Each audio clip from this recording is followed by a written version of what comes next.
मनुष्य जीवन का सबसे बड़ा प्रश्न यह नहीं है कि कितना धन कमाना है या कितनी सफलता प्राप्त करनी है। सबसे बड़ा प्रश्न है कि मैं कौन हूँ और इस जीवन में मेरा उद्देश्य क्या है। उपनिषद कहते हैं कि जो स्वयं को नहीं जानता वह पूरे संसार को जानकर भी अज्ञानी ही रहता है। अधिकांश लोग अपने भीतर की आवाज नहीं बल्कि समाज की आवाज सुनकर जीवन जी रहे हैं, अर्थात समाज द्वारा थोपी गई प्रथाओं पर चल रहे हैं। दूसरों की इच्छाओं को अपना लक्ष्य समझ लेते हैं। समाज द्वारा बनाई गई जो चीजें आपके लिए सुइटेबल हैं उन्हें जीवन में उतारिए, किंतु जो चीजें आप नहीं करना चाहते हैं उन्हें छोड़ दीजिए। अपने जीवन रूपी पथ पर न चलकर अधिकांश लोगों में सफलता मिलने के बाद भी भीतर एक खालीपन बना रहता है। भगवत गीता हमें सिखाती है कि प्रत्येक व्यक्ति का अपना स्वधर्म होता है, उसकी अपनी प्रकृति, उसकी अपनी भूमिका। जब तक मनुष्य अपनी प्रकृति के विरुद्ध जीवन जीता है तब तक उसके जीवन में संघर्ष, अशांति और असंतोष रहता है।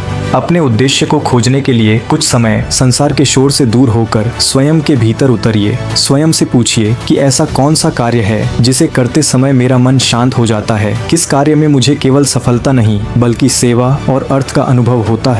कौन सा कार्य करके या किस मार्ग पर चलकर मेरे जीवन में शांति आती है। जिस कर्म से आपका विकास हो और साथ ही दूसरे लोग उससे प्रेरित हों, ऐसा कर्म आपके जीवन का उद्देश्य बनना चाहिए। जीवन का उद्देश्य बाहर कहीं छिपा नहीं है, वह आपके भीतर प्रतीक्षा कर रहा है। आवश्यकता केवल इतनी है कि यदि समाज या दूसरों के द्वारा बताया गया मार्ग आपको नहीं जच रहा तो अपना मार्ग स्वयं बनाओ। अपने अंतःकरण की आवाज सुनना प्रारंभ कीजिए। जब मनुष्य अपना स्वधर्म जान लेता है तो वह ऐसा कोई काम नहीं करता जिससे उसे या दूसरों को कोई कष्ट हो।